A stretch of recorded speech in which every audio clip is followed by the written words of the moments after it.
بسم الله الرحمن الرحيم نحمده ونستعينه ونصلي ونسلم على رسوله الأمين وآله وصحبه أجمعين.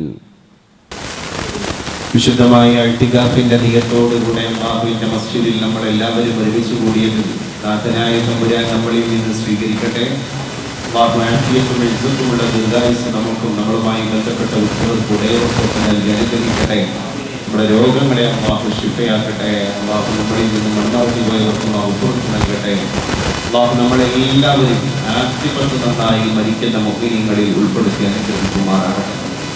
പ്രിയപ്പെട്ടവരെ, ഒരു വർഷത്തിൻ്റെ അവസാനത്തിലും ഒരു പുതിയ വർഷത്തിൻ്റെ ആരംഭത്തിലുമാണ് നമ്മളെല്ലാം നിലകൊള്ളുന്നത്. ഒന്നൊരു യുഗത്തിൻ്റെ അവസാനവും മറ്റൊന്ന് ഒരു യുഗത്തിൻ്റെ പിറവിയുമാണ്.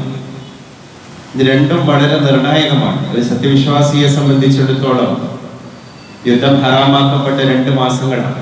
ഒന്ന് ദുൽഹിജ്ജയാണ്. ഇനി നമ്മൾ വരവേൽക്കാനിരിക്കുന്ന മാസം എന്ന് പറയുന്നത് ഹിജ്രി കലണ്ടറിലെ ഇസ്ലാമിലെ ഒരു മുസ്ലിമിൻ്റെ വർഷത്തിലെ ആദ്യത്തെ മാസം, അതാണ് മുഹറം എന്ന് പറയുന്നത്. അപ്പോൾ ഈ വർഷത്തിന് നമ്മൾ വളരെ ധന്യതയോടുകൂടെ യാത്ര പറയണം. പുതിയ ഒരു വർഷത്തിൻ്റെ ആരംഭത്തെ അതേ ധന്യതയോടെയും പ്രതിജ്ഞകളോടെയും കൂടെ നമുക്ക് സ്വാഗതം ചെയ്യണം. രണ്ടും ബറക്കത്തുള്ളതായി മാറണം എന്നർത്ഥം. ഒന്നിൻ്റെ അവസാനവും മറ്റൊന്നിൻ്റെ തുടക്കവും അത് മുബാറക്കാവുക എന്നുള്ളത് ഒരു വിജയത്തിൻ്റെ ലക്ഷണമാണ്.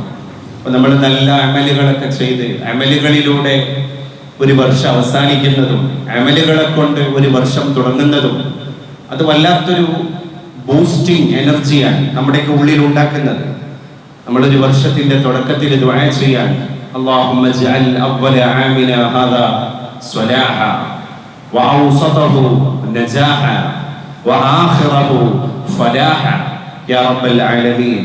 കാരണം നമ്മളെ സംബന്ധിച്ചിടത്തോളം ഈ വർഷത്തിൻ്റെ തുടക്കവും അതിൻ്റെ മധ്യവും അതിൻ്റെ സായാഹ്നവും അന്ത്യവും ഒക്കെ സുപ്രധാനമാണ്. നമ്മളെ ഈ വർഷം എങ്ങനെയാന്നുള്ളത് പഠിച്ചോനെ അറിയുള്ളൂ, നമുക്കറിയൂല. കഴിഞ്ഞൊരു വർഷം അല്ലാഹു നമുക്ക് തന്നു, ബുദ്ധിമുട്ടുകളില്ലാതെ, അല്ലവില്ലാതെ, അലട്ടലില്ലാതെ. ഒരു ഹിജ്രി കലണ്ടറിൽ ഒരു വർഷത്തെ വളരെ ധന്യമായി നമ്മളെല്ലാവരും കൊണ്ടുപോയി. അപ്പം അതിനുള്ള ഒരു ശുക്റും പുതിയ വർഷത്തിൻ്റെ ആരംഭത്തിലേക്ക് കടക്കുമ്പോൾ അതിനൊക്കെയുള്ള ഒരു പ്രാർത്ഥനയും ഒക്കെ തന്നെ കടന്നു വരേണ്ട ഒരു സന്ദർഭമാണ്. ഇവിടെയും നമ്മൾ ശ്രദ്ധിക്കേണ്ടത് സമയക്രമമാണ്. നിഅമതാനി മഗ്ബൂനും ഫീഹിമാ കസീറും മിനന്നാസ്. മിക്ക ജനതയും വഞ്ചിതരായിരിക്കുന്നത് 2 അനുഗ്രഹങ്ങളിലാണ്. അനുഗ്രഹങ്ങൾ വഞ്ചിക്കാനുള്ളതാണ് എന്നാണ് അതിൻ്റെ അർത്ഥം, അല്ലേ? ഒരു ഇരയെ നമ്മളിങ്ങനെ പിടിക്കുമ്പോൾ ചൂണ്ടയുടെ കൊളുത്തിൽ നമ്മൾ കൊരുത്തി വെക്കുന്നത് ഒരു ഇരയാണ്, ഒരു ജീവിയെ പിടിക്കാൻ വേണ്ടിയിട്ട്. ആ ഇരയെ കാണിച്ചിട്ടാണ് ആ ജീവിയെ ആകർഷിക്കുന്നത്.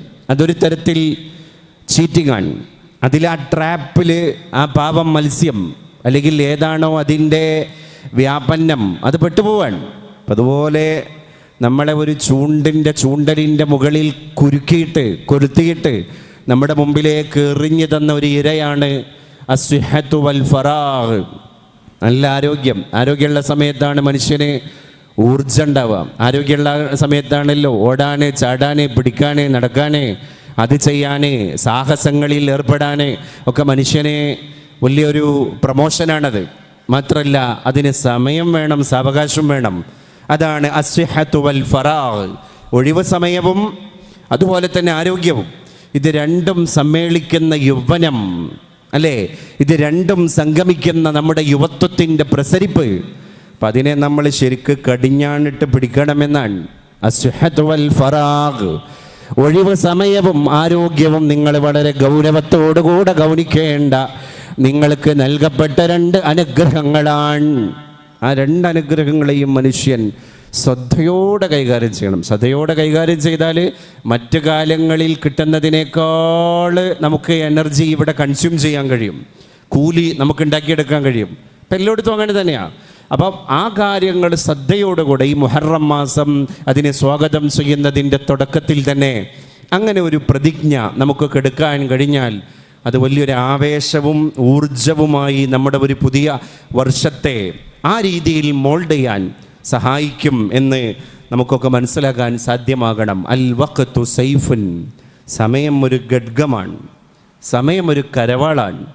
എന്തിനേയും ഛേദിച്ചു കളയുന്ന, എന്തിനേയും ഖണ്ഡിച്ച് കളയുന്ന, എന്തിനേയും കഷ്ണിച്ച് കളയുന്ന മൂർച്ചയുള്ള ഒരു പടവാളാണ് വഖ്ത്, ടൈം, സമയം എന്ന് പറയുന്നത്. അതുകൊണ്ട് tomorrow is just an idea. അതൊരു ഒരു ഐഡിയ മാത്രമാണ്. നാളെ എന്നൊന്നില്ല എന്നാണ് മനഃശാസ്ത്ര വിദഗ്ധരൊക്കെ നമ്മളോട് പറഞ്ഞത്. നാളെ എന്നൊന്നില്ല, നമ്മുടെ മുമ്പിലുള്ളത് ഓൺലി ടുഡേ. ഈ ഒരു പ്രസൻറ്റ് സിറ്റുവേഷൻ മാത്രമാണ് നമ്മുടെ മുമ്പിലുള്ളത് എന്നാണ്. അപ്പോൾ ഓരോ മൊമെൻറ്റിൻ്റെ വില മനസ്സിലാക്കുക. ഒരു വർഷത്തിൻ്റെ വില അറിയാൻ ഒരു മെഡിക്കൽ സ്റ്റുഡൻറ്റിനെ അല്ലെങ്കിൽ ഒരു എൻജിനീയറിംഗ് സ്റ്റുഡൻറ്റിനെ, ഇനി എന്താവട്ടെ അവൻ്റെ കോഴ്സ് എന്താകട്ടെ, ആ ഒരു വിദ്യാർത്ഥിയെ കണ്ട് കഷ്ടപ്പെട്ട് സാഹസപ്പെട്ട് എല്ലാത്തിൽ നിന്നും ചിന്തകളെ ഉച്ചാടനം ചെയ്ത ഒരു വിദ്യാർത്ഥിയോട് ചോദിക്കുക ഒരു വർഷത്തിൻ്റെ മൂല്യം എന്താണ്, ആ കുട്ടി കറക്റ്റായിട്ട് പറഞ്ഞുതരും. ഒരു മാസത്തിൻ്റെ വില എന്താണ് എന്ന്. 9 മാസം ഗർഭിണിയായിട്ട് 9-ാം മാസം ഗർഭസ്ഥ ശിശുവിനെ നഷ്ടപ്പെട്ട ഒരു പൂർണ്ണ ഗർഭിണിയായ ഒരു സ്ത്രീക്ക് ചിലപ്പം പറയാൻ കഴിയും. ഒരു ദിവസത്തിൻ്റെ വില എന്താണ് എന്നുള്ളത്. ദിവസക്കൂലിക്ക് പോകുന്ന ഒരു എംപ്ലോയി, അയാൾക്ക് ആ ദിവസത്തെ കൂലി കിട്ടിയിട്ട് വേണം കുടുംബത്തിൻ്റെ കഞ്ഞിയിൽ മണ്ണ് വീഴാതെ കത്ത് സൂക്ഷിക്കാൻ. അങ്ങനെ ആറ്റുനോറ്റ് മോഹിച്ചിരിക്കുന്ന അദ്ദേഹത്തിൻ്റെ ഒരു സുമോഹനമായ ഒരു ഉദ്യോഗം അന്നേ ദിവസം അദ്ദേഹത്തിന് വളരെ ഓർക്കാപ്പുറത്ത് അപ്രതീക്ഷിതമായിട്ട് നഷ്ടപ്പെട്ടാൽ ഒരു ദിവസത്തിൻ്റെ വില പറയാൻ ആ ഒരു ദിവസത്തൂലിക്കാരന് വളരെ കൃത്യമായി സാധിക്കും എന്നർത്ഥം. ഒരു മിനിറ്റിൻ്റെ വില അറിയാൻ, ഒരു മിനിറ്റിൻ്റെ വ്യത്യാസത്തിൽ ട്രെയിന് നഷ്ടപ്പെട്ട, അല്ലെങ്കിൽ ഫ്ലൈറ്റ് നഷ്ടപ്പെട്ട, അല്ലെങ്കിൽ പ്രധാനപ്പെട്ട ഒരു വാഹനം നഷ്ടപ്പെട്ട് അതിൻ്റെ പേരിൽ ഒരു ജോലി പോയ ഒരാളെ കണ്ടാൽ അയാൾ പറഞ്ഞുതരും ഒരു മിനിറ്റിൻ്റെ വ്യത്യാസം എന്താണ്, അല്ലെങ്കിൽ വില എന്താണ് എന്നുള്ളത് അദ്ദേഹത്തിന് ചിലപ്പം പറഞ്ഞുതരാൻ കഴിയും. ഒരു സെക്കൻഡിൻ്റെ വ്യത്യാസം വലിപ്പം, അല്ലെങ്കിൽ അതിൻ്റെ വാല്യൂ എത്രയാണ് എന്നുള്ളത്. ഒരു സെക്കൻഡ് വ്യത്യാസത്തിൽ ആക്സിഡൻറ്റിൽ നിന്ന് ഒരു തലനാരിയുടെ മുടിനാരിയുടെക്ക് രക്ഷപ്പെട്ടൊരു മനുഷ്യനെ ചിലപ്പം പറഞ്ഞുതരാൻ കഴിയും. സെക്കൻഡ് പോട്ടെ, സെക്കൻഡ് എന്ന് പറഞ്ഞാൽ കണ്ണിൻ്റെ ഇമയൊന്ന് ചിമ്മി അതിനെ ഒന്ന് തുറക്കുന്ന ഒരു നിമിഷമാണ്, ഒരു മില്ലി സെക്കൻഡ്. ആ സെക്കൻഡിനെ വീണ്ടും ഭാഗിച്ചാൽ കിട്ടുന്ന സെക്കൻഡിലെ ഒരു അംശത്തിൻ്റെ വില ഒരു ഒളിമ്പിക്സിൽ പങ്കെടുത്ത അത്ലറ്റിക്കിന് വേണമെങ്കിൽ പറയാൻ കഴിയും. കാരണം അവിടെ മില്ലി സെക്കൻഡിൻ്റെ 4 വ്യത്യാസത്തിലായിരിക്കാം ചിലപ്പം ഗോൾഡ് മെഡൽ നഷ്ടമാകുന്നത്. അപ്പം ഇതിൻ്റെയൊക്കെ അർത്ഥം അള്ളാഹു ഇവിടെ പ്രകൃതിയിൽ നൽകിയ ഓരോ മൊമെൻറ്റിനും വാല്യൂ ഉണ്ട് എന്നുള്ളതാണ്. അതിനെ നമ്മളെങ്ങനെ കൺസ്യൂം ചെയ്യുന്നു എന്നുള്ളതാണ്. അപ്പം ഗോൾ സെറ്റ് ചെയ്യണം. സത്യവിശ്വാസി വിശിഷ്യ നമുക്ക് എന്ത് ചെയ്യണം? ഏത് കാര്യത്തിനും ഡെഡ് ലൈൻ വേണം. ഡെഡ് ലൈൻ ഇല്ലാതെ ഒരു പണിയും ചെയ്യാൻ പറ്റില്ല. ഡെഡ് ലൈൻ എന്ന് പറഞ്ഞാൽ ഈ സമയത്തിൻ്റെ ഉള്ളിൽ ഞാനത് ചെയ്ത് തീർക്കും. അപ്പോൾ എൻ്റെ സാലറിയുടെ ഇത്ര ഭാഗം ഞാൻ ഇതിനു വേണ്ടി ഉപയോഗിക്കും. എല്ലാത്തിനും ഗോൾ സെറ്റിംഗ് വേണം. ഈ ഗോൾ സെറ്റിങ്ങിനെ നമ്മൾ കാറ്റഗറി ചെയ്തിട്ട് തന്നെ തിരിക്കണം എന്നർത്ഥം. എൻ്റെ ഹെൽത്തിന്, അപ്പോൾ ഹെൽത്ത് ഗോൾ സെറ്റിങ്ങിൻ്റെ ഒരു കാറ്റഗറിയാണ്. അപ്പോൾ ഞാൻ രാവിലെ എണീറ്റ് കഴിഞ്ഞാൽ വ്യായാമ മുറകളിൽ ഏർപ്പെടണം, എക്സസൈസ് ചെയ്യണം, ജോഗിങ് ചെയ്യണം, വാമപ്പ് ചെയ്യണം. എൻ്റെ കലോറി എത്രയാണ് എന്ന് ഞാൻ ശ്രദ്ധിക്കണം. അതിൽ എൻ്റെ ശരീരം ഇത്ര ഇളകണം. അങ്ങനെ നമ്മൾ വ്യായാമമായിട്ട് ബന്ധപ്പെട്ട ഒരു ഗോൾ സെറ്റിങ്ങിൻ്റെ ഒരു കാറ്റഗറി നമ്മൾ ക്രിയേറ്റ് ചെയ്യാം. നമ്പർ 2, നമ്മുടെ ഫാമിലിക്ക് കൊടുക്കുക ക്വാളിറ്റി ടൈം. ഹസ്ബൻഡും വൈഫും തമ്മിലുള്ള ശൃംഗാരമാകട്ടെ, സംസാരമാകട്ടെ, അവർ തമ്മിലുള്ള വളരെ തുറന്ന സന്ദർഭങ്ങളാകട്ടെ, അതാണ് ക്വാളിറ്റി ടൈം. അതിന് സമയം നീക്കി വെക്കണം. പാരൻസിന് സമയം നീക്കി വെക്കണം. ഉമ്മാൻ്റെ ക്ഷേമങ്ങൾ അറിയാൻ, ഉപ്പാൻ്റെ ബുദ്ധിമുട്ടുകൾ അറിയാൻ, രക്തബന്ധങ്ങളെ തിരിച്ചറിയാൻ, പെങ്ങളെ വീട്ടിലേക്ക് പോകാൻ, അമ്മായിയെ കാണാൻ, അയൽപ്പക്ക ബന്ധങ്ങളെ ചേർക്കാൻ. അപ്പോൾ ഇതിന് ഒരു സമയം നമ്മൾ എന്ത് ചെയ്യണം? നേരത്തെ തന്നെ കൃത്യമായി തിരഞ്ഞെടുത്ത് പിടിക്കണം. അതുപോലെ തന്നെ ഫാമിലി ടൈം. ഈ ഫാമിലി ടൈമിൽ പെട്ടതാണ് മക്കളെ പഠനം. മക്കളെ പഠനത്തിൽ നമുക്ക് കൃത്യമായ മോണിറ്ററിങ് വേണം. അവരുടെ പാരൻസിൻ്റെ മീറ്റിംഗ് ആവട്ടെ, അവരുടെ പഠനമാവട്ടെ, മദ്രസയിലെ വിഷയങ്ങൾ എൻ്റെ കുട്ടി ശ്രദ്ധിക്കേണ്ടോ? എൻ്റെ കുട്ടിക്ക് ഖുർആൻ ഓതാൻ കഴിയുണ്ടോ? ഒന്നുമില്ല, മോളെ ഒന്ന് ഓതിക്കൊണ്ടാ. രാവിലെ ഒരു 6 മണിക്ക് മോളെ വിളിക്കുക. മദ്രസയിലേക്ക് പോണതിൻ്റെ ഒരു 10 മിനിറ്റ് മുമ്പ് ഉപ്പ വിളിക്കുന്നു, ഉമ്മ വിളിക്കുന്നു. ഉപ്പാൻ്റെ മുമ്പിൽ, ഉമ്മാൻ്റെ മുമ്പിൽ എൻ്റെ കുട്ടി ഖുർആൻ തുറന്നിട്ട് ഒരു 10 മിനിറ്റ് ഒന്ന് ഓത്. കുട്ടിയുടെ തെറ്റുകൾ എന്താണ്? കുട്ടിക്ക് ഒഴുക്കം മട്ടത്തിൽ ഓതാൻ കഴിയണ്ടോ? അത് ആ ഉസ്താദിനായിട്ടൊന്ന് കമ്മ്യൂണിക്കേറ്റ് ചെയ്തിട്ട് എൻ്റെ കുട്ടിക്ക് ഓത്തിൽ കുറച്ച് വീക്കാണ്, അത് പരിഹരിക്കാൻ ഞാൻ എന്ത് ചെയ്യണം? ഉസ്താദ് പറയുകയാണ് 1.5 മണിക്കൂർ കൊണ്ട് നമുക്ക് എന്താ ചെയ്യാൻ പറ്റുക? പോർഷൻ കവർ ചെയ്യണം, സിലബസ് കവർ ചെയ്യണം. അപ്പോൾ നമ്മൾ അഡീഷണൽ ഒരു ട്യൂഷൻ കൊടുക്കുകയാണ്. അത് ഓൺലൈൻ ട്യൂഷൻ ആകാം, ഓഫ്ലൈൻ ട്യൂഷനാകാം, അല്ലേ? ഇതൊക്കെ നമ്മൾ ഡെഡ് ലൈൻ ഇട്ട് പ്രവർത്തിച്ചാൽ മാത്രം നടക്കുന്ന കാര്യങ്ങളാണ്, ഇല്ലെങ്കിൽ ഒന്നും നടക്കൂല. അപ്പം നമ്മൾ ഈ ഒരു കൊല്ലം ദുൽഹജ്ജ് കഴിഞ്ഞ കൊല്ലം ഹാജിമാർ പോയി, ഹാജിമാരെ സ്വീകരിച്ച ഓർമ്മ ഇന്നലെ കഴിഞ്ഞ പോലെ ഇവിടെ ഇതാ യാതൊരു കലർപ്പും ഇല്ലാതെ നിലനിൽക്കുകയാണ്. ഈ കൊല്ലത്തെ ഹാജിമാർ ഇവിടെ വരാൻ പോവാൻ. എത്ര പെട്ടെന്നാണ് ഈ ദിവസങ്ങൾ കടന്നുപോയത്. അപ്പോൾ അവിടെ നമ്മളൊന്ന് ക്രോസ് ചെക്ക് ചെയ്ത് നോക്ക്. ഈ ഒരു കൊല്ലത്തിൻ്റെ ഇടയിൽ പഠിച്ചോനെ ഞാൻ എന്താ ചെയ്തത്, എനിക്ക് ഇന്നോവേറ്റീവായ എന്ത് കാര്യങ്ങളാണ് ചെയ്യാൻ കഴിഞ്ഞത്. സീതാ ലെവലിൽ നേരം വെളുത്തു എണീറ്റു, എൻ്റെ ജോലിക്ക് പോയി, അതിൽ നിന്ന് കിട്ടുന്ന ഇൻകം കൊണ്ട് ഞാൻ എൻ്റെ കുടുംബത്തെ പുലർത്തി. അത് സാധാരണ എല്ലാവരും ചെയ്യുന്നൊരു കാര്യമല്ലേ? ആരവിടെ ജോലി എടുക്കാത്തത്? ഓരോരുത്തരുടെ പ്രൊഫഷൻ വ്യത്യസ്തമാണ്. പക്ഷേ പുരോഗമനാത്മകമായ ഒരു കാര്യം ഞാൻ എൻ്റെ കുടുംബത്തിൽ ചെയ്തു, എൻ്റെ വ്യക്തി ജീവിതത്തിൽ ചെയ്തു, എൻ്റെ സമൂഹത്തിൽ ചെയ്തു, എൻ്റെ സമുദായത്തിൽ ചെയ്തു, എൻ്റെ ദീനിൽ ചെയ്തു. അത് നമ്മളോട് ചോദിക്കേണ്ട ഒരു സാധനമല്ലേ? ഇങ്ങനെ സെൽഫ് ഡിസിപ്ലിൻ മനുഷ്യൻ ഉണ്ടാക്കിയെടുക്കണം. What you mean by self discipline? Self discipline എന്ന് പറഞ്ഞാൽ നാളെ രാവിലെ ഇത്ര മണിക്ക് ഡെഫിനിറ്റ്ലി ഞാൻ എണീക്കണം എന്ന് ഞാൻ എന്നോട് പറയുന്ന സാധനമാണ്.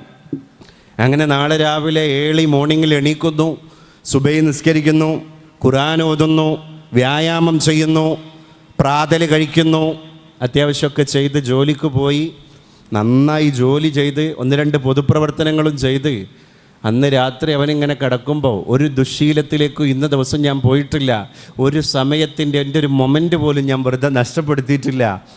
ആ ദിവസം കിടക്കാൻ നേരത്ത് നമുക്ക് നമ്മളോടൊരു റെസ്പെക്റ്റ് തോന്നുകയാണ്. ആര്? ഞാൻ എന്നെ ബഹുമാനിക്കാൻ, ഈ ചെയ്ത നിങ്ങളെ ബഹുമാനിക്കാൻ. ഇതാണ് സെൽഫ് ഡിസിപ്ലിൻ. അതാരാ ഉണ്ടാക്കിയെടുക്കേണ്ടത്? നമ്മൾ മാത്രം ഉണ്ടാക്കിയെടുക്കേണ്ട സാധനമാണ്. നാട്ടുകാരുണ്ടാക്കേണ്ട സാധനമല്ല, വേറുള്ളവരുണ്ടാക്കേണ്ട സാധനമല്ല. ഇത് തന്നെയല്ലേ ഇസ്ലാം പറയുന്നത്? ഡെഡ് ലൈൻ വെച്ചിട്ട് പ്രവർത്തിക്കണം എന്ന്. എന്തിനാ ലുഹർ തന്നത്? എന്നിട്ട് ആ ലുഹറിനെ നമ്മൾ അദാ എന്ന് വായിക്കുകയാണ്. സൂര്യൻ കുറച്ച് സ്ഥലത്തുനിന്ന് തെറ്റുമ്പോൾ പിന്നെ ഖളാ എന്ന് വായിക്കുകയാണ്. പിന്നെ പറയാൻ അസ്റാൻ കൊടുത്തു മോളെ. ആര്? മുസ്ലിമിൻ്റെ ആരാധനാ കർമ്മത്തിൻ്റെ വിളംബരത്തെ നമ്മുടെ അയൽപ്പക്കക്കാരിയായ ശാന്തമ്മ ചേച്ചി പോലും പറയാണ്. ചേച്ചിയുടെ മോൾ ഐശ്വര്യാനെ വിളിച്ചിട്ട് പറയാൻ, ഐശ്വര്യ അസർ ബാങ്ക് കൊടുത്തു. സമയം എന്തേ? ഒരു ഡെഡ് ലൈൻ കഴിഞ്ഞു, അടുത്ത ഡെഡ് ലൈനിലേക്ക് കടന്നു. മഗ്രിബ്. അള്ളാഹു ഒരു ദിവസത്തെ 5 നേരം ഇങ്ങനെ ഒരു റിമൈൻഡർ കോൾ വെച്ചിട്ട് നമുക്ക് തന്നിരിക്കുകയാണ്, അസംബിൾ ചെയ്താണ്ട് തന്നിരിക്കുകയാണ്. എന്തിനാ അറിയോ? നമ്മളിങ്ങനെ ഓർക്കാനാണ്. സുബഹി കഴിഞ്ഞു, സുബഹിക്ക് തൊലു ഉണ്ടാകും. കലണ്ടർ ഇങ്ങനെ എടുത്തു നോക്കിയാൽ ഉദയം ഉണ്ടാകും. ആ ഉദയം എന്ന് കണ്ടാൽ പിന്നെ എൻ്റെ നിസ്കാരം ഖളാ ആണ്. നമ്മൾ ചിന്തിക്കാൻ, ളുഹർ അതാ ഉണ്ട്, ഖളാ ഉണ്ട്, അസർ അതാ ഉണ്ട്, ഖളാ ഉണ്ട്, മഗ്രിബ് ഇശാ എല്ലാം അങ്ങനെയാണ്. ഒരു ദിവസം 5 നേരം നമ്മളെ പറ്റിയിട്ട് തന്നെ ശ്രദ്ധിക്കുകയാണ്. അള്ളാഹുവിനോടുള്ള എൻ്റെ കടമ ഇങ്ങനെയാണ് എന്ന് ചിന്തിച്ചിട്ട്, അങ്ങനെയെങ്കിൽ സമുദായത്തോട്, സമൂഹത്തോട്, കുടുംബത്തോട്, ഭാര്യാഭർത്തൃ ബന്ധങ്ങളോട്, ദാമ്പത്യത്തോട്, മക്കളോട് എത്ര വലിയ പൊരുത്തപ്പെടലുകൾ നമ്മൾ ഓരോ ഘട്ടങ്ങളിലും നടത്തണം എന്ന് ഇത് നമ്മളെ ബോധ്യപ്പെടുത്തുകയാണ്. അപ്പോൾ കാറ്റഗറൈസ് ചെയ്യാൻ കഴിയണം, അത് മസ്റ്റാണ്, വ്യക്തി ജീവിതത്തിൽ മസ്റ്റാണ്. അപ്പോൾ നമ്മൾ നോർമലി വീട്ടിലൊക്കെ ഇതൊരു പരിശീലന കളരിയായിട്ട് കൊണ്ടുവരണം. വീട്ടിൽ ഇപ്പോൾ ഒരു ഷർട്ട്, നമ്മളെ ഭാര്യ, നമ്മളെ മക്കളോ ഒരു തുണി മടക്കി വെക്കുകയാണ്. ആ തുണി മടക്കി വെക്കുന്നിടത്തുള്ള ഉദാസീനത, അലംഭാവം, ആലസ്യം, അവധാനത, ഒരർത്ഥത്തിൽ പറഞ്ഞാൽ അശ്രദ്ധമായ സാവകാശം, അങ്ങനെ ഒരു അഴകുഴമ്പൻ സമീപനത്തിൽ ഇങ്ങനെ അല്ലേ, അത് വളരെ പെട്ടെന്ന് ഇതിന് ഇത്ര സമയം മതി എന്ന് കാണിച്ചു കൊടുക്കാൻ കഴിയണം. കുക്കിംഗ് ഇത്ര സമയം മതി കാണിച്ചു കൊടുക്കാൻ കഴിയണം. ഒരുക്കങ്ങൾക്ക് ഇത്ര സമയം മതി. ഒരു സ്ഥലത്തേക്ക് പോവാൻ നമ്മളെല്ലാവരും യാത്ര ചെയ്യുന്ന ആൾക്കാരല്ലേ. നമ്മൾ പെട്ടെന്നൊരു സുപ്രഭാതത്തിൽ യാത്ര ചെയ്യുന്ന ജന്മങ്ങളൊന്നും അല്ലല്ലോ.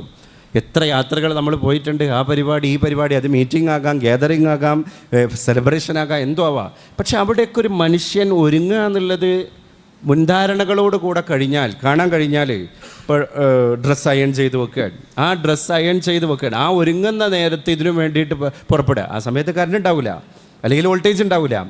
എന്തൊക്കെ ക്രമങ്ങളാണ് അതിൻ്റെ പേരിൽ തെറ്റിപ്പോകുന്നത്.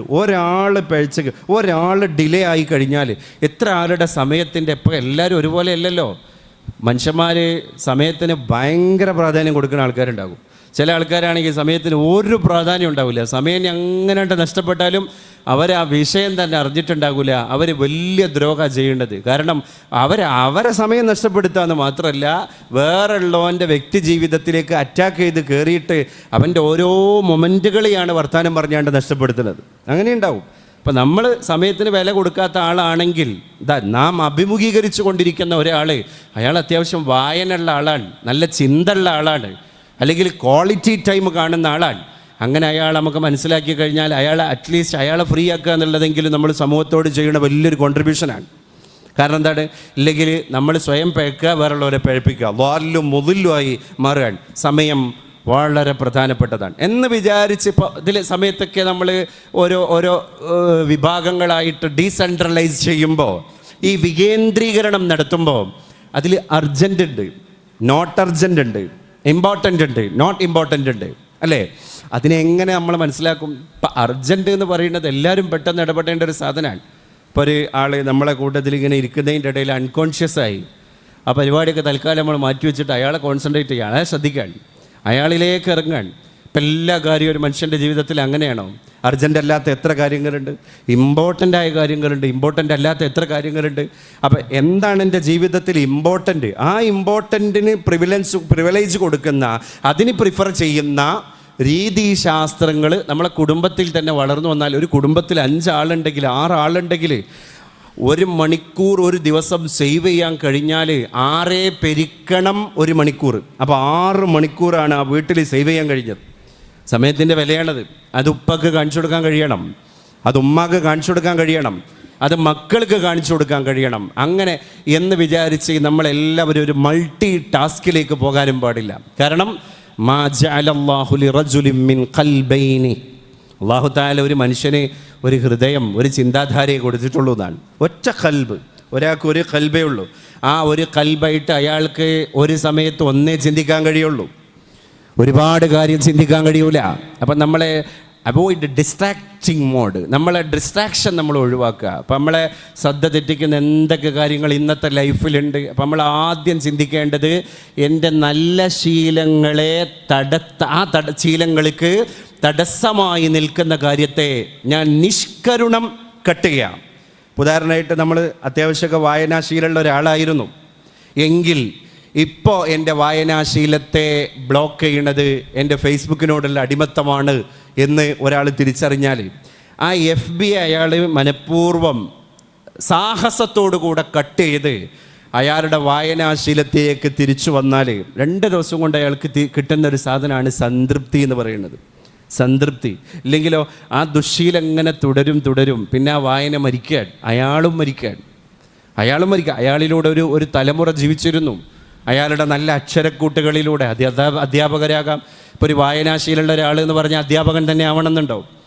പെയിൻറ്റിങ് പണിക്ക് പോകുന്ന ആൾക്കാർ എത്ര കൃത്യമായി വായിക്കുന്ന ആൾക്കാരുണ്ട്, എന്തൊക്കെ ചിന്തകൾ അവരുടെ മനസ്സിലുണ്ട്. ഈ ചിന്ത വേറൊരു സാധനമല്ല, അയാളൊരു വാപ്പയാണ്, അയാൾ 3-4 മക്കളുടെ പിതാവാണ്. അയാൾ വായിച്ച പുസ്തകങ്ങൾ അയാളുടെ എഫക്റ്റീവ് പാരൻറ്റിങ്ങിൽ ഇടപെടാൻ, ഒരു ടീച്ചറെ പോലെ, ഒരു ഗൈഡിനെ പോലെ, ഒരു മെൻറ്ററെ പോലെ.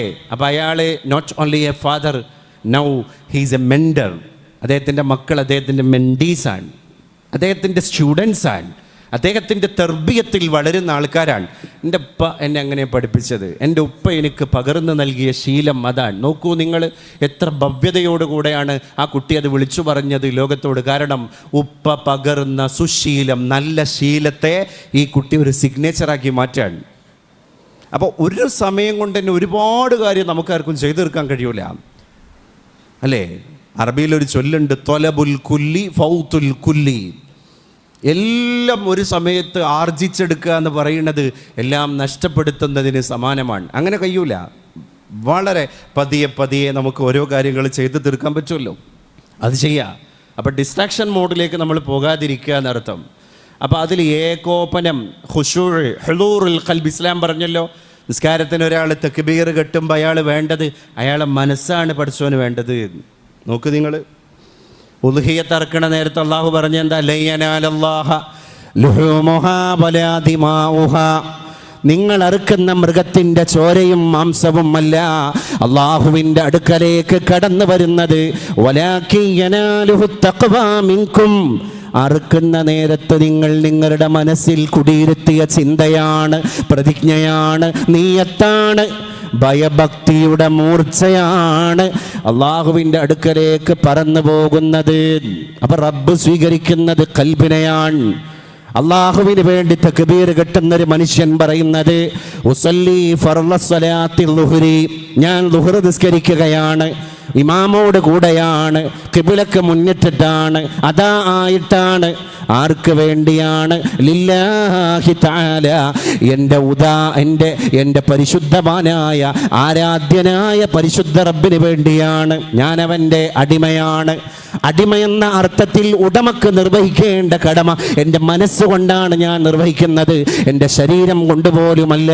അപ്പം നമ്മൾ ശരീരം കൊണ്ട് പള്ളിയിലാണ്, നമ്മുടെ മനസ്സ് പള്ളിയുടെ പുറത്താണ്, നമ്മുടെ മനസ്സ് പുറത്തുള്ള ഏതെങ്കിലും സ്ഥലങ്ങളിലാണ്. ഒരിക്കലും അള്ളാഹുവിന് അങ്ങനെയുള്ള ആരാധന വേണ്ട എന്നർത്ഥം.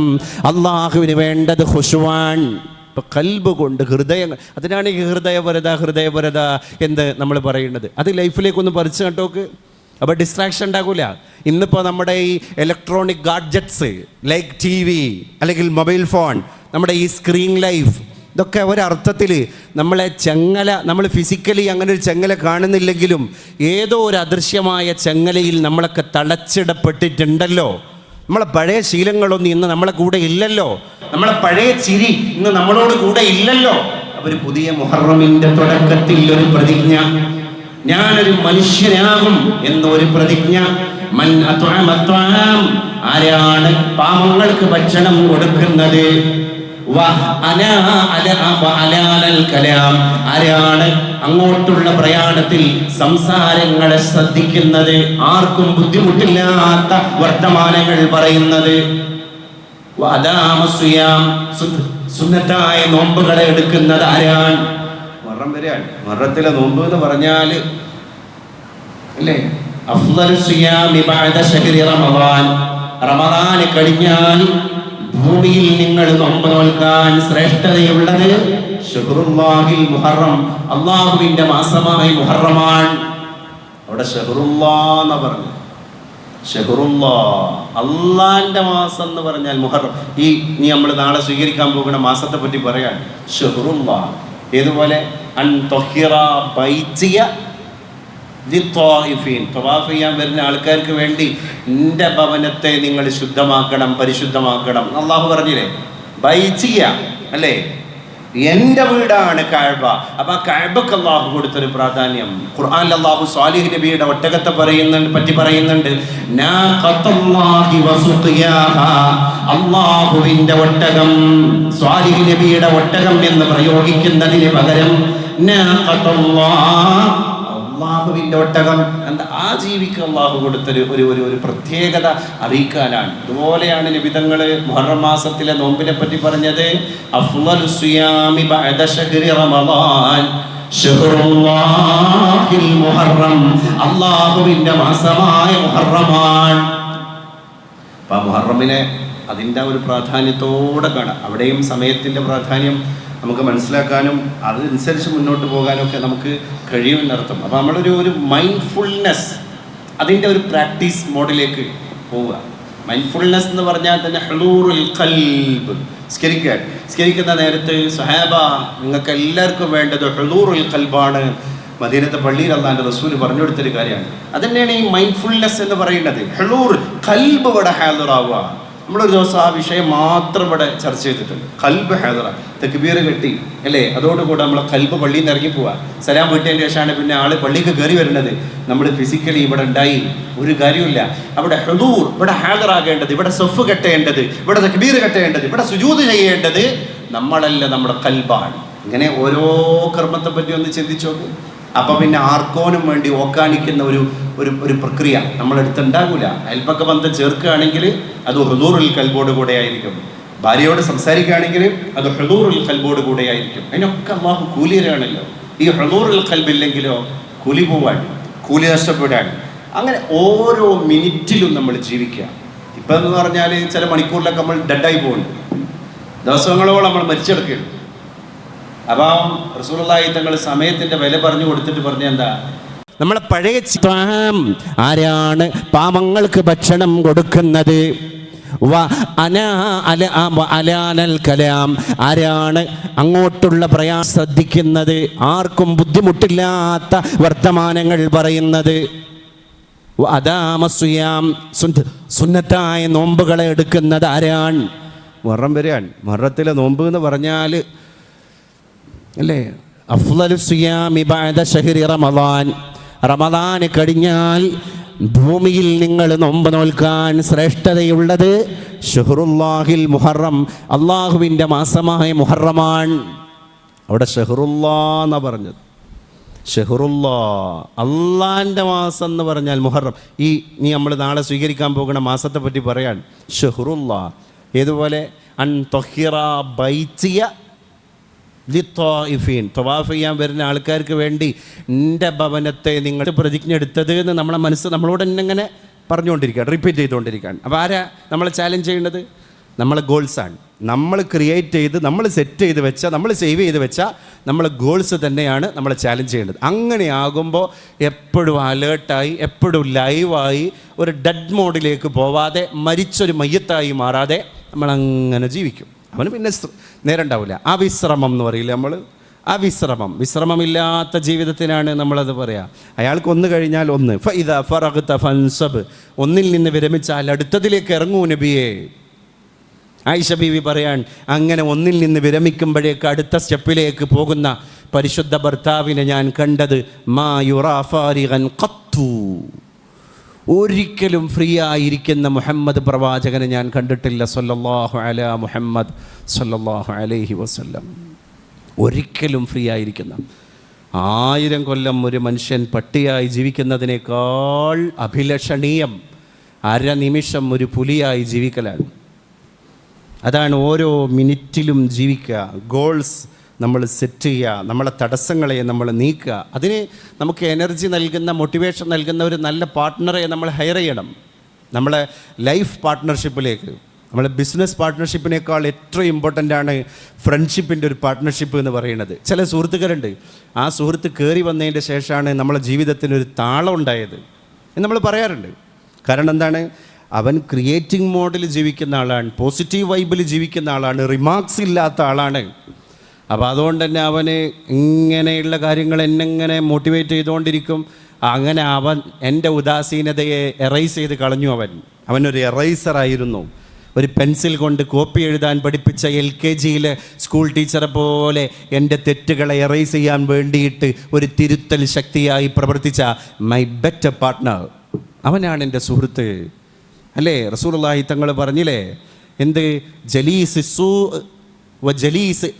ജലീസുൽ ഖൈർ ഹാമിലുൽ മിസ്ക് വനാഫിഖുൽ കീർ, സുഗന്ധം ചുമന്നവനെ പോലെയുള്ള സൗഹൃദം. അവൻ സുഗന്ധം, പെർഫ്യൂമിൻ്റെ കച്ചവടക്കാരനെ പോലെയാണ്. അവൻ്റെ ആ ഒരു ഫ്രണ്ട്ഷിപ്പ് നമുക്ക് നൽകുന്നത് സുഗന്ധമാണ്. അവൻ്റെ കൂട്ടുകാരല്ലേ, പേക്കൂല, അവൻ്റെ കൂട്ടുകെട്ടുള്ള കുട്ടിയല്ലേ.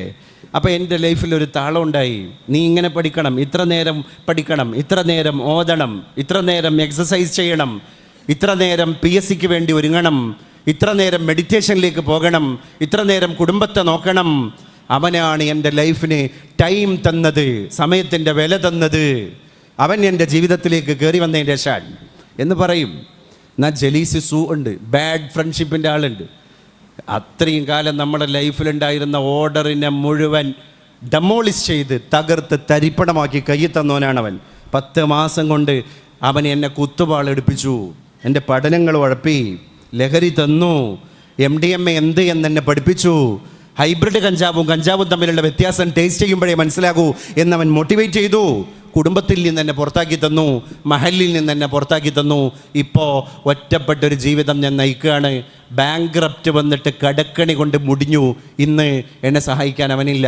പക്ഷേ ഈ ഓരോ തിന്മകളിലും അവൻ്റെ ഒരു പങ്കുണ്ട് എന്ന് ചില സുഹൃത്തിനെ പറ്റി പറയും. അപ്പോൾ ജലീസ്, നല്ല ജലീസും ഉണ്ട്, ചീത്ത ജലീസും ഉണ്ട്.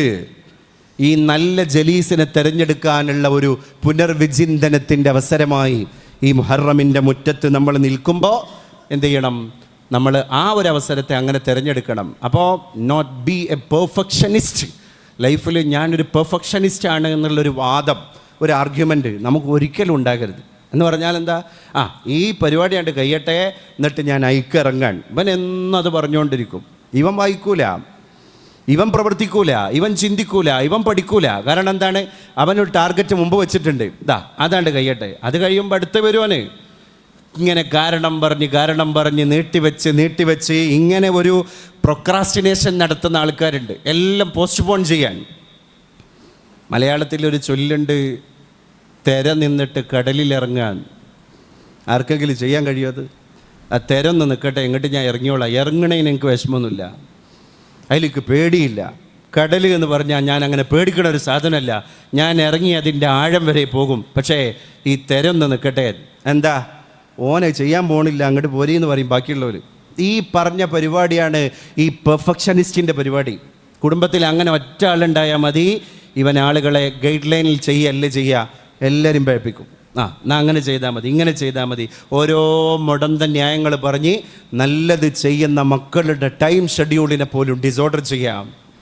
ഫൈദ ഫറഗ്ത ഫൻസബ്, ഒന്ന് കഴിഞ്ഞാൽ അടുത്തതിലേക്ക് ഇറങ്ങണം. അത് മുഹറമിൻ്റെ തുടക്കത്തിൽ നമ്മൾ മനസ്സിലാക്കുക.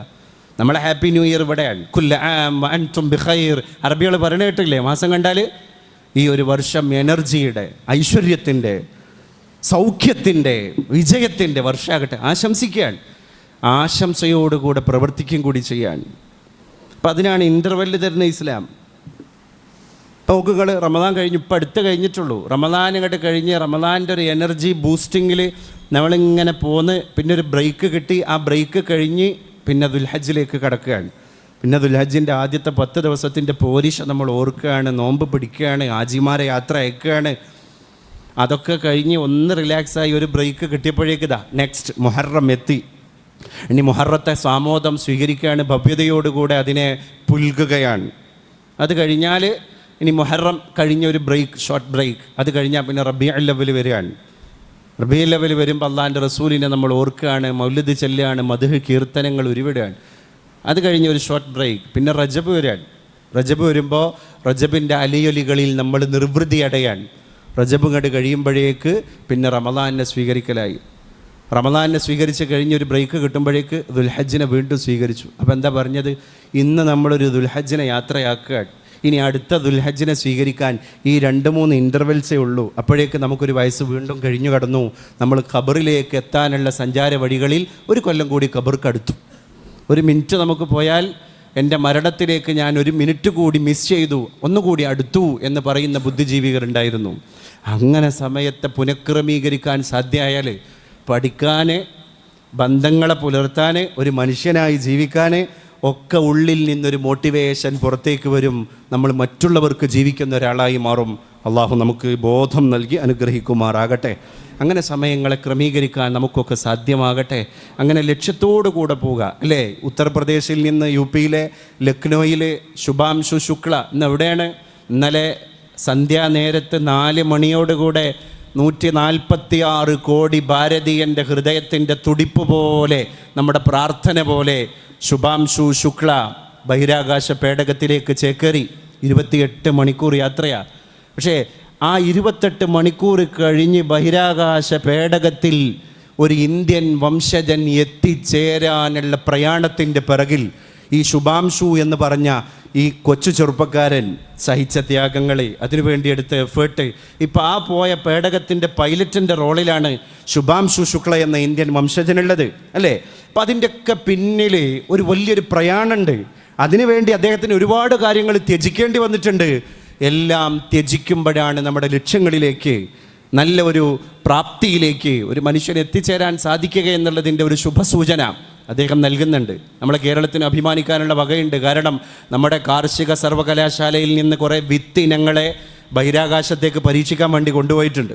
കാരണം അവിടെ 0 ഗ്രാവിറ്റിയാണുള്ളത്. അപ്പോൾ 0 ഗ്രാവിറ്റിയിൽ ഒരു മനുഷ്യൻ ബലൂണ് പോലെ നീന്തി തുടിക്കുന്ന ഒരു സ്പേസിൻ്റെ ഉള്ളിൽ മണ്ണിൽ വളരുന്ന സസ്യം ഏത് രീതിയിൽ വളരുമെന്ന ഒരു വലിയ പരീക്ഷണത്തിന് അപ്പോൾ കേരളത്തിൻ്റെ കൂടി കയ്യൊപ്പം അവിടെ വരാൻ പോവാൻ.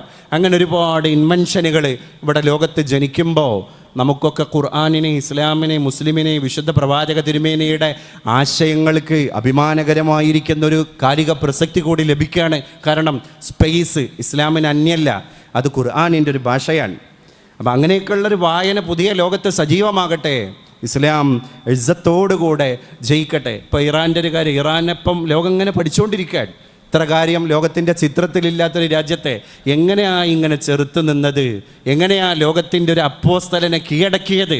തകർന്ന് തരിപ്പണമായ പോലെയല്ലേ ഇസ്രായേൽ ഇപ്പം നിൽക്കുന്നത്, അല്ലേ? ആ ഒരു രീതിയിലേക്ക്. അപ്പോൾ ആ രാജ്യത്തിൻ്റെ എഡ്യൂക്കേഷൻ പോളിസി, എക്കണോമിക്കൽ പോളിസി, ആ രാജ്യത്തിൻ്റെ നിലപാടുകൾ എല്ലാം ഇവിടെ ചർച്ച ചെയ്യപ്പെടാൻ. അങ്ങനെ നമുക്ക് ജീവിതത്തെ കരുപിടിപ്പിക്കാൻ സാധ്യമാകട്ടെ. അള്ളാഹു ഇസ്സത്തോടു കൂടെയുള്ളൊരു ജീവിതം നമുക്കൊക്കെ നൽകി അനുഗ്രഹിക്കുമാറാകട്ടെ. അല്ലാഹുമ്മ റബ്ബനാ ഹബ് ലനാ മിൻ അസ്വാജിനാ വദുർരിയാതിനാ ഖുറത അഅ്യുനിൻ വജഅൽനാ ലിൽമുത്തഖീന ഇമാമാ വഅഇസ്സനാ വഅഇസ്സൽ ഇസ്ലാമ വൽ മുസ്ലിമീന യാ റബ്ബൽ ആലമീൻ. വആഖിറു ദഅ്വാനാ അനിൽ ഹംദുലില്ലാഹി റബ്ബിൽ